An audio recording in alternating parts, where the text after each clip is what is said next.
All Hit Radio.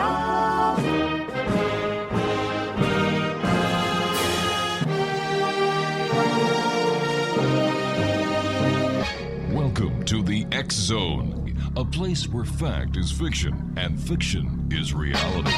Now, here's your host, Rob McConnell.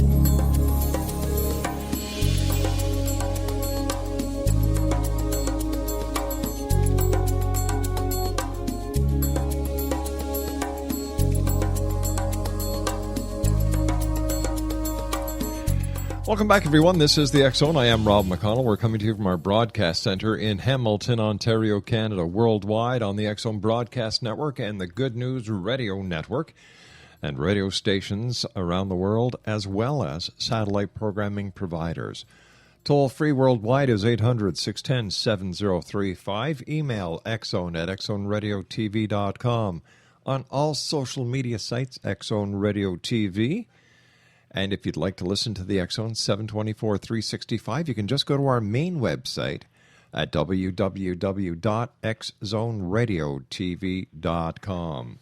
My guest this hour is Kim Baker, and Kim is an animal communicator, internationally published author, speaker, certified Reiki master teacher, and equine craniosacral therapist, horseback riding instructor, internationally recognized natural horse trainer clinician, and spiritual horse retreat facilitator. And joining me now to talk about Animals Talk. And Kim says we need to listen. So Kim, welcome to the X Zone. Thanks for having me, Rob. I appreciate it. I understand that you're classified as a real-life Dr. Dolittle. That's right. I talk to the animals, and they talk back to me. Do animals talk back to everyone, and is it just a matter that we haven't caught on how to listen to them yet? They do. They're communicating with us all the time through images, body language, and you're right. If you're open and observant, then you can get their messages. Kim, what was your first encounter with listening to animals? I was 2 years old, and there was a bird that had nested in one of our blue spruce trees that was in our yard.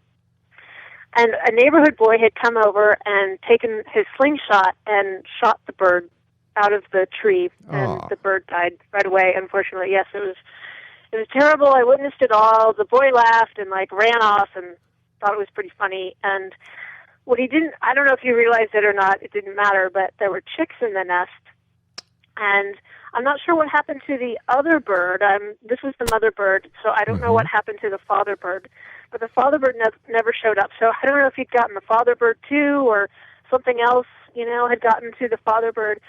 And I tried to save the chicks, but it just wasn't possible. So by going through that, seeing it, it sparked so many emotions. Anger and sadness and the poor chicks were, they starved to death. So at that point it was okay, I have this gift and I can listen to them and I can talk to them and I want to be their voice because not everybody can truly understand them.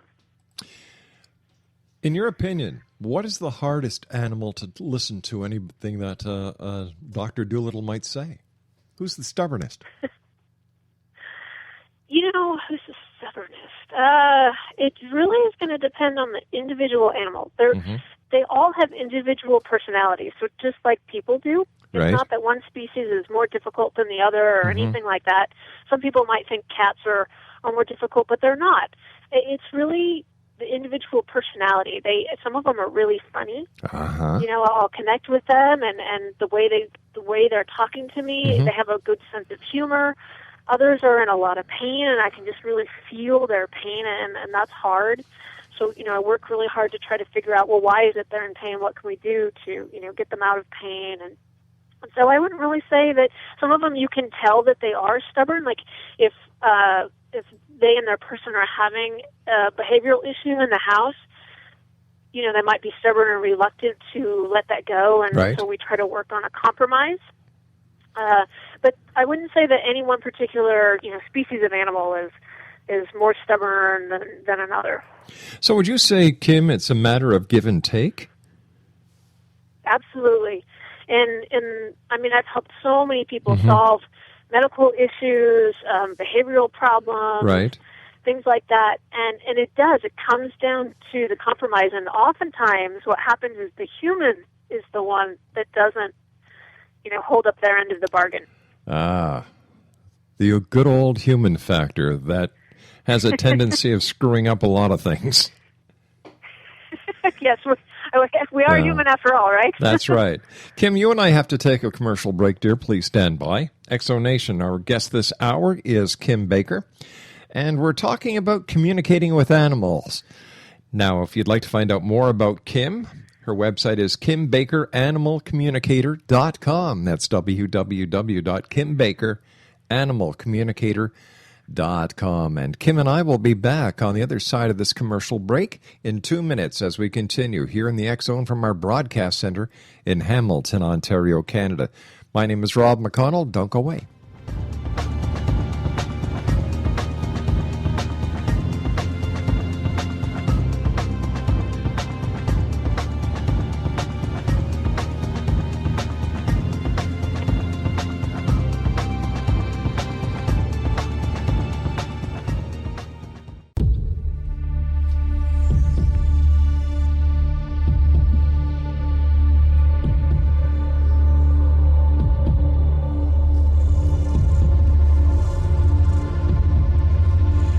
Welcome back, everybody.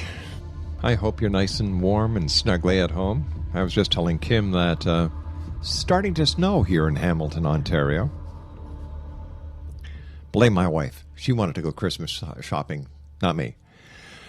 Kim Baker's my guest, and Kim is a guide on it's a quick how-to guide for learning to talk to animals. Quick how-to guide for learning to talk with animals. Her website is kimbakeranimalcommunicator.com. Kim, and I'd like to ask you what the difference between an animal communicator is and a pet psychic. Absolutely. So with a pet psychic, it's a one-way communication. So their information is just dropped into them. With a communicator, it's a two-way conversation like you and I are having now. You are asking me questions, I'm giving you answers. So that's the difference. When you're talking to these animals and they're talking back, would you consider this a form of mental telepathy? Yes, it is a form of mental telepathy, absolutely. It's the information comes in 6 different ways, so basically your senses. So images in your mind's eye, a voice in your head, smell, taste, body sensations, and then the 6th one is what I like to call the download. So that's the psychic piece of information comes to you, you just know it to be absolutely true. Fascinating. What's it like? I can only imagine what it would be like talking to an animal, and yet weren't the animals talking at the time of Christ's birth, going to the manger? I think they were. Yeah. If you look at native cultures throughout the world, they've always had a strong connection, with animals. And so whether they're communicating in the same way that I am, I would assume that they are. Yeah. They understand because they're more connected with their environment, so they're more open. I mean, this is a natural ability. Just like everybody can sing. Yes. Some people are just way more talented than others, but everybody can sing. So it is. It's the intuitive telepathy way of doing it. The more you do it, the better you become. So it's a muscle. So the more you practice, the better you become. And to some, it just comes a lot easier, like back to the singers, Some of them, they just happen to have that beautiful voice and they still practice a lot, but it's just naturally gifted to them that their voice sounds better than the rest of us. I must confess with you, Kim, that I am an animal lover. I love animals. I've done a lot of work with the SPCA. Wonderful. My wife and I rescue animals. In fact, we have 3 little girls, 3 dogs. Maddie is 9, Nikita is 3, and the baby, Lola, is 2. And I know, just as well as you do, that animals unconditionally love. Yes. It is such an honest, warm, fuzzy love. And I don't know about other people who have little girls. That's what we call them. We don't call them pets. We don't call them dogs. They're our little girls. And when they look at you, they talk through their eyes. And I'm just wondering, now talking to you, that when I'm looking in their eyes, am I subconsciously communicating with them? Yes. So what's going on is, you're right. And that's what's awesome about animals is their unconditional love. No matter, they don't care about your hair. They don't care about what you're wearing, what kind of mood you're in. They love you no matter what. And not many humans do that. So that's what I love about animals. And animals can sense. And there's an exercise that I have in the book that explains this. It's called expanded awareness. And basically, you're using the 98% of your brain. And it's the same as going into alpha brain waves. So, like, if you really listen to music or you're playing a musical instrument, you'll go into the alpha brain waves. It's the same thing. Whereas most of us operate in the 2%, which is the database brain, which is I've got 50 million things to do, and I'm so absorbed internally, with the monkey brain going, I'm not aware of my surroundings. And the animals are in that expanded awareness 24/7. So they're constantly assessing their environment. A great example are prey animals. We've all seen where the zebras are, 10 feet from the sleeping lions, and you're thinking, duh, zebras, hello, lions eat you. But the zebras realize that the lions are on nap time. They're not thinking about their stomachs. So they're like, okay, I'm safe. But I guarantee you, the minute that one of those lionesses gets up and is like, licking her chops, I'm hungry, that herd of zebras and wildebeest will be gone. So they can sense, your emotions. Mm-hmm. They know when you're sad, right? Everybody's, heard the story or experienced it personally, where it's like you don't feel good, something's happened, you had a bad day at work, and your dog comes over, your cat comes over to you, and just is like, looking at you, and you feel the love and stuff. That's what they're picking up on. Also, your intention. So if you say, for example, oh no, don't do that, they're probably going to look at you or just ignore you and keep doing what they're doing. But if your intention is stop doing that right this minute, and you can even tell in my tone of voice, I got very strict and very firm. Mm-hmm. So it's a combination of my intention was stop doing what you're doing right now, and my tone of voice changed, my body language changes too. And they're reading all of that. Have you been able to talk to all sorts of animals, all types, for example, from the household kitten to the barnyard horse to the wild mountain lion? Yes, I have. I've spoken with snakes, ducks, goats, horses, alpacas, wild animals. Now, I do have some ethics involved in my work, so it's not like I wander around talking to anybody's pet and getting their secrets. It doesn't work that way. I have to have permission from the pet's person to speak with their pet. Okay. I have had pets come up to me and say, can you help me?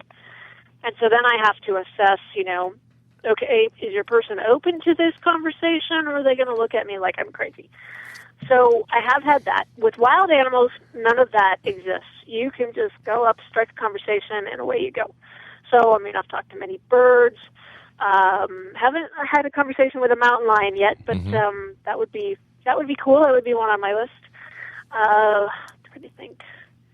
Lots of, wild rabbits, domesticated rabbits. You name it, you can speak with any animal. You must hear some horror stories.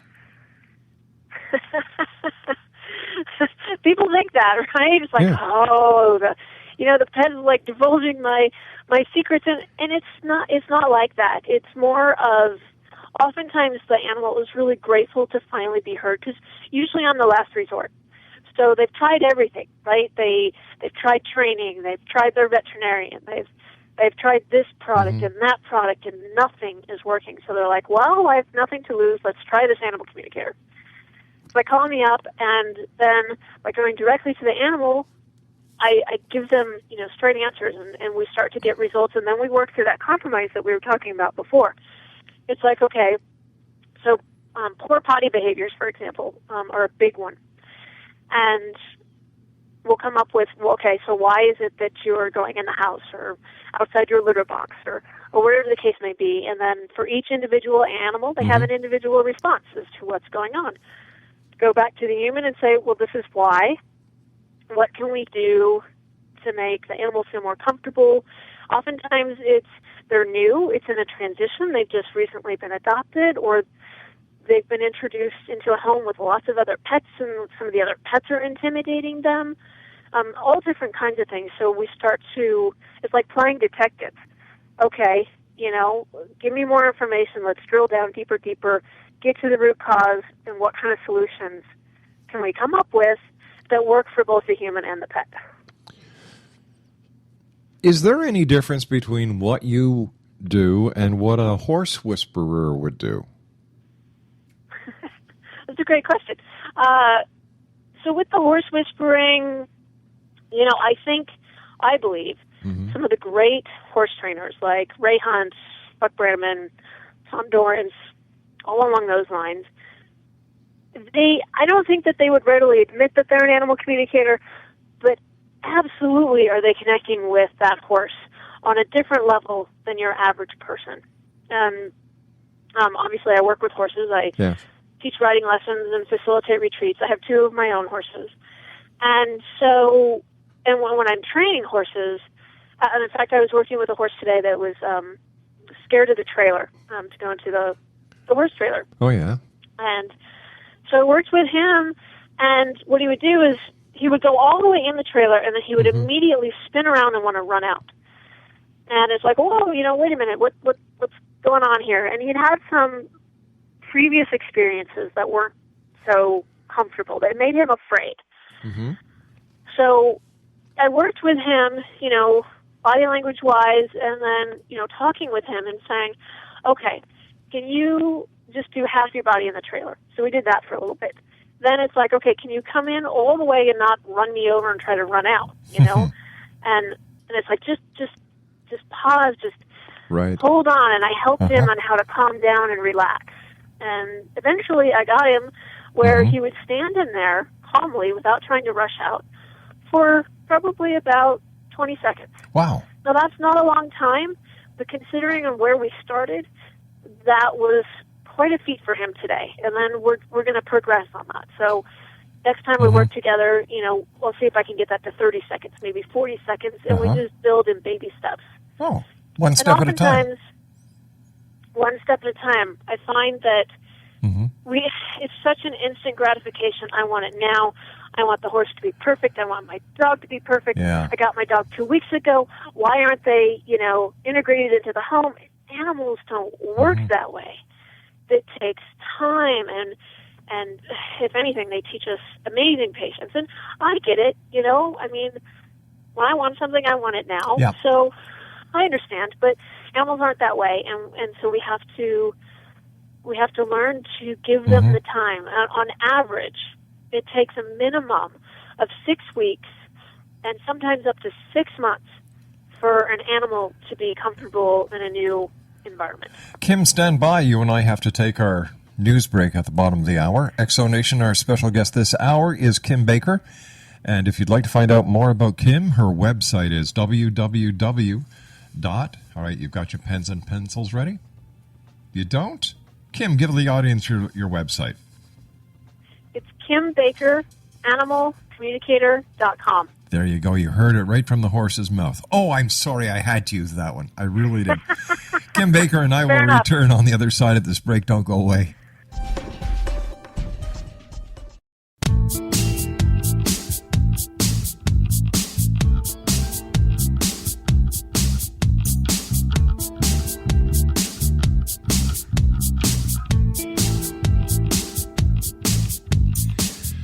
Welcome back, everyone. Kim Baker's my very special guest this hour. We're talking about talking to the animals. Kim is a real-life Dr. Doolittle. Her website is www.kimbakeranimalcommunicator.com, and she's the author of Quick How-To Guide for Learning to Talk with Animals. Once again, her website is www.kimbakeranimalcommunicator.com. Kim, when you're talking to the animals, is there one animal that you have found to be academically smarter than another? No, they're all really smart, actually. There's surprisingly, pigs are really smart, and crows, all the blackbirds, are extremely intelligent as well. But for the most part, they're, I think, just based on how they're a lot smarter than humans. All animals are. Let me ask you this. Although sometimes you do wonder. Yeah, very much so sometimes. But let me ask you this, Kim, and I'm not. I'm serious when I ask you this question. Do animals have any beliefs like we have religious beliefs? Do they have any belief? Do they have any belief on what happens to them when they pass? Do they believe in a heaven? Do they believe in a hereafter? So that's a great question. It's not quite the same.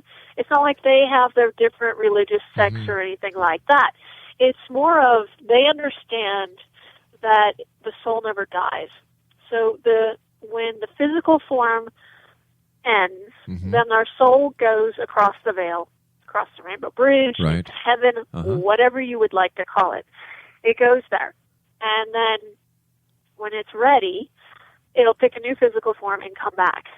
And sometimes they come back as something different. So it could be a cat comes back as a dog, right, a dog comes back as a cat, or they will switch and they'll be a human, come back as a dog, or vice versa. It depends on that particular soul's contract, so to speak. It's a great way to assimilate it. What it is that they're meant to do. Now, I do tell people, especially that have lost pets recently, you can ask them to come back. And most, I haven't had one animal say no. It's just when the human's ready, you say, okay, I want you to come back, pick a new physical form, and then you create a sign that only you two will know that, and then you'll realize that it's that same animal. So, for example, one of the books that I studied with, her name is Marta Williams, and her book is called Learning Their Language. Yeah, I've had Marta on she the talks show. About, oh, great.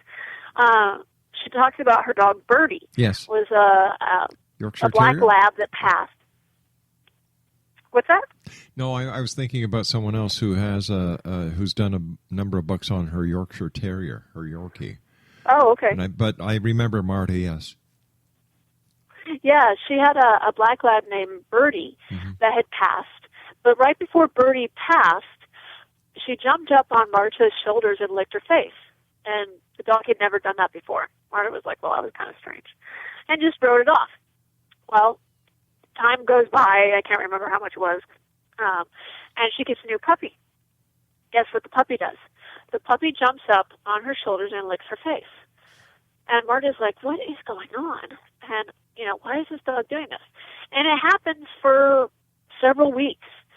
And Marta's just like, what? I'm not encouraging this. Why is this dog doing this? And then, boom, it hits her. All of a sudden, are you Birdie? And as soon as she acknowledged that, the puppy stopped doing the behavior. Son of a gun. Yep. And in fact, one of my dogs was the cat that I grew up with. So my parents had picked up a Berman in New Mexico when my mom was pregnant with me. And that cat lived to be 17 years old, was a major part of the family. He had lots of personality. We would pick on each other. Right. He would get really grumpy and stuff, but he was great. I mean, he really was my mom's cat, but I loved him just as much. And the dog that I have now is actually, after I read Marta's book, I was like, oh, because she says that you can you can ask your animals and stuff like, are they from, your past? And when I asked him, he told me he was Mittens. That was the name of our cat when I was growing up. And so I asked him, I said, well, why didn't you go to my mom? And he said, because she's not ready yet. And she's not. They haven't had an animal since 20 years. My goodness. What is the funniest thing that an animal has ever said to you? One of my horses was asking me why I was yelling at the dog all the time. Why you were yelling at the dog all the time? Yep. Because my other dog, I'm yelling at him all the time because he's a bit ADD, and he's a border collie cattle dog, so that explains why. He's also obsessive compulsive, and he's always getting in trouble. So when he was younger, he was worse, and I would take him to the barn with me, and it was like a little kid that's just running around being crazy and constantly getting into trouble. Like, he prefers negative attention as to a positive attention, because any attention is better than no attention. So my horse asked me, he's like, why are you yelling at the dog all the time? And it came out of nowhere, and I was like, I'm looking around, I'm like, did you just ask me that? He's like, yeah. I was like, oh, okay. So I explained. I had another horse for a client. She'd had 3 veterinarians out. Couldn't figure out why this horse was in pain. This horse was in a lot of pain, to the point where he was getting dangerous, and his person was very afraid. And so the first thing that he told me was, these vets are stupid. And I was like, okay. Well, and I couldn't help but laugh, but it's like, exactly, right? Just like, all right, well, tell me what's going on. And he had the beginnings of what's called kissing spines. So this is where the vertebrae start rubbing against each other, and it's extremely painful. Yeah. And she'd had a 4th vet out that afternoon, and that vet confirmed what the horse had told me. So I didn't know that it was kissing spines, but I knew that he had pain in his back, like where the saddle would be, so right behind the withers. And then that's when the vet confirmed that he has kissing spines. So it was, and finally, it's like everybody, I could feel the horse just had a sigh of relief, because she called me back, she told me what was going on. It's like, finally we're getting to the bottom of this and figuring stuff out. So, like I said, I can tell, when I start talking with them, they have their little personalities come out, and some of them are rather humorous. Now, do you have to be in front of the animal to communicate with the animal, or can you do it at long distance? I can do it long distance. How does that work, Kimmy? Yep. How do you do that? The best way, the easiest way, and I teach this in the book as well, because, again, anybody can do this. I just need a photo. A photo is really helpful, so I can connect with the right dog. I need or cat or whatever animal it is. I need the name of the animal, the animal's location. So if it's, Hamilton, Ontario, or if it's New York, or if it's Sydney, Australia. I'm just making sure I'm going to the right area. And that way, if it's a common name like Rover or Max or something like that, then I'm not connecting with, someone over in the UK or something like that, but I'm getting the right animal. And then the list of questions that the person has for the animal. I can also do it without a photo. It's a little bit more difficult, but if the person just starts to describe the animal to me, I can do that as well. I've actually done many radio interviews where callers have called in, and I answer questions for them over the phone, basically. And I've never met them or their animal before, and I obviously don't have a picture because we're just doing it live real time. But it's helpful to have a picture. And like I said, anyone can do this. So, in the beginning, when I was first doing it on a professional level, I've been doing this for 36 years, but I didn't go professional until 2010. I would have to go into my closet and close my door and look at the photo, because I had to make sure that, 1, my animals couldn't get to me, and 2, I couldn't hear the phone or have any other distractions, so that I could get real quiet and get into that meditative state and then connect with the animal. But now I travel around, I do pet expos, just like the psychic readings. I'll do $1 a minute, and people come up and, oftentimes at the pet expos they have their pet with them, especially if it's a dog. Or the cat, people will have the picture of their cat on their phone, and things like that, and then just tap into them, and away we go, start answering questions. Here's a question I'd like you to answer. When you're talking to the animals, do they ever lie to you? No. No, eh? They don't. They're 100% honest. Now, the caveat is, did you ask the right question? Ah. So if your question wasn't clear or specific, then you could think you're getting a false answer, but you just didn't ask the right question. That makes sense. Can you help an animal that is getting ready to cross over? Yes, absolutely. Oftentimes, they'll want to be at home. Mm-hmm. They want to be with their family. They want to be on their bed or blanket or whatever their favorite safe place to be is. Sometimes a toy is there. Sometimes another, pet in the family is there. And that's typically what they'll ask for. If it's a larger animal, like livestock, horses, Mm-hmm. They're not going to be in the house, but they'll be in their favorite spot in the pasture, or, if they're really comfortable in their stall, and they might want some of their friends around, and things like that. And most of the time the human knows, and it's usually the human that wants to hold on and doesn't want to let them go. So what we work on, again, is a compromise, is saying, okay, let's create a sign. So, whatever it may be, that if it's a horse, that they go to that particular area of the pasture and lay down. If it's a dog, they do a particular behavior that's a little out of the ordinary. They go sit in a corner of the room that they are never really in, or something like that. And that's your cue that says they're done. They're ready. They're ready to cross over. And they don't have the same fear or sense or anything that we humans do, because they know. They know that the soul crosses over and that they're fine, and it's just the physical body that's dying. In all your experience and traveling around, going to these different pet expos that you go to, and talking to the other pet professionals that are out there, have you ever heard of a hospice for animals? Let's see. It sounds a little bit. I think there's very few. Yeah. But I've never heard of one, and talking to you and listening to you and hearing how caring you are, and this would be, in my opinion, something that many pet owners would love. It is a place where they're aging animals, where they, just like we do with people.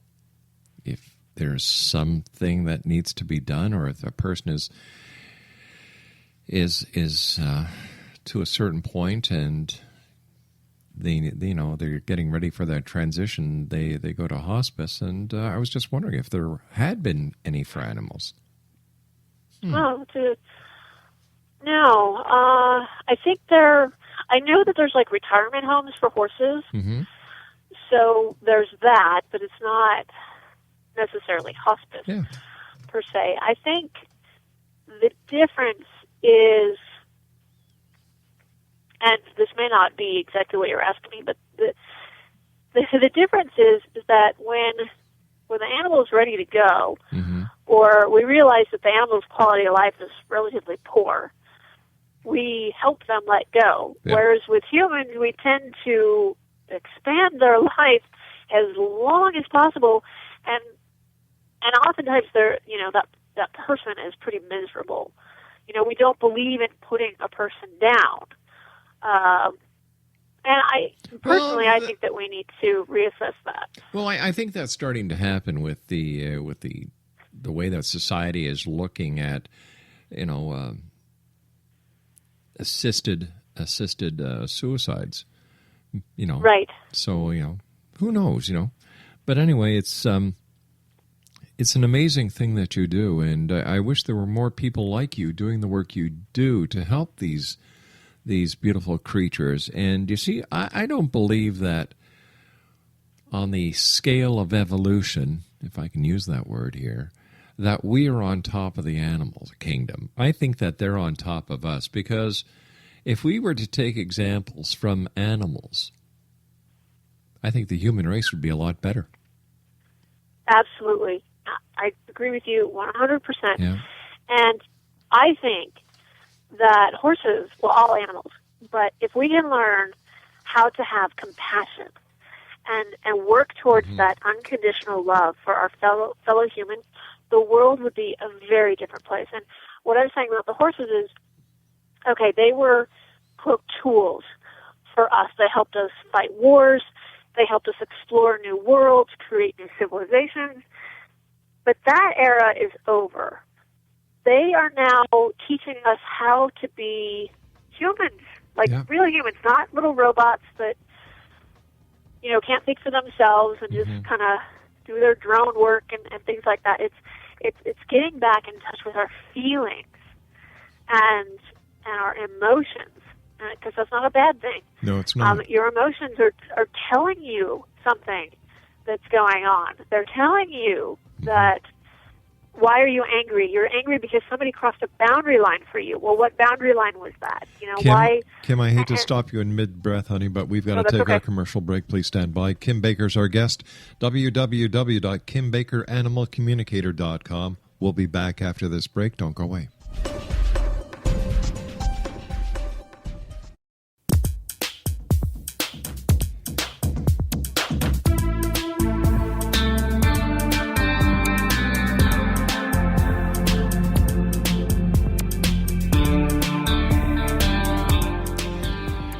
Exonation, my guest this hour has been a fascinating young lady. Her name is Kim Baker. She's the author of Quick How-To Guide for Learning to Talk to Animals. Quick How-To Guide for Learning to Talk with Animals. Her website is www.kimbakeranimalcommunicator.com. Kim, as I was telling you during the break, I want to thank you so much for coming on the show. It's been a great pleasure talking to you. Thanks for having me. I love people who love animals. I really do, and I love what you do, and my hat is off to you. What is the message, Kim, that you would like to get across to the X-Zone Nation tonight? Be more patient. Don't expect that your animals are going to change overnight. And yes, you can talk to your animals too. And it doesn't take much. You're already doing it. So when you walk by that water bowl and you're like, oh, right, I got to fill the water bowl, that was not you remembering to fill the water bowl. That was your animal telling you, hey, I'm out of water. Fill my water bowl, please. Yeah. So it's happening. It's happening now. And if your listeners want to purchase my book off the website or through Amazon, if you go through Amazon, just send me an email with your receipt and mention that you heard about me through your show, and I have a free meditation for anybody that purchases the book. You know, Kim, as we get closer to the Christmas season, I like to remind listeners that if they're planning on getting a pet for Christmas, to give it a serious thought, very serious thought, because you're not bringing a pet into the house. You're actually bringing another member into your family. And you have to make sure that, number one, you can afford the care that this little animal will incur. Veterinarian care, training, and as well as proper food, diet, nutrition. There's a lot that goes into it, and the patience and the time that it takes to be with a little animal. You know, if you're going to be just bringing an animal in because it's the Christmas season, and then as the little puppy or kitten grows into a full-grown animal, you say, geez, let's bring the animal to the pound, or this isn't fair to the animal. So please, no matter if it's a guinea pig, a rabbit, a white mouse, a Shetland pony, a dog, a cat, please give it a lot of thought, because you're not only affecting your life, but you're also affecting the life of this little animal that knows nothing but unconditional love. Absolutely. Yeah. So think about why you want an animal, and pick the animal that's best suited for you. So if you're gone all the time, you work 10 hours a day, whatever, or you travel a lot, don't get a border collie and stick the border collie in an apartment. You both will be very, very unhappy. And oftentimes we say this a lot with horses, but I think it's true with any animal.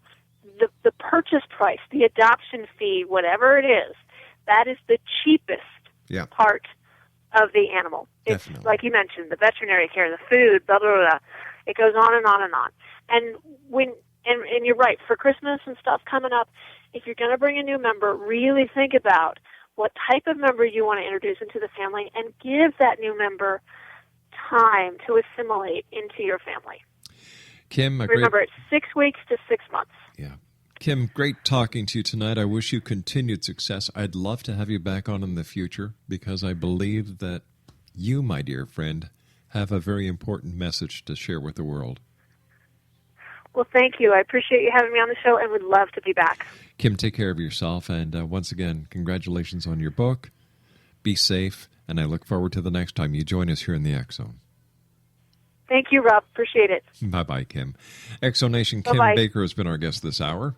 For more information on Kim, you can go to her website at www.kimbakeranimalcommunicator.com.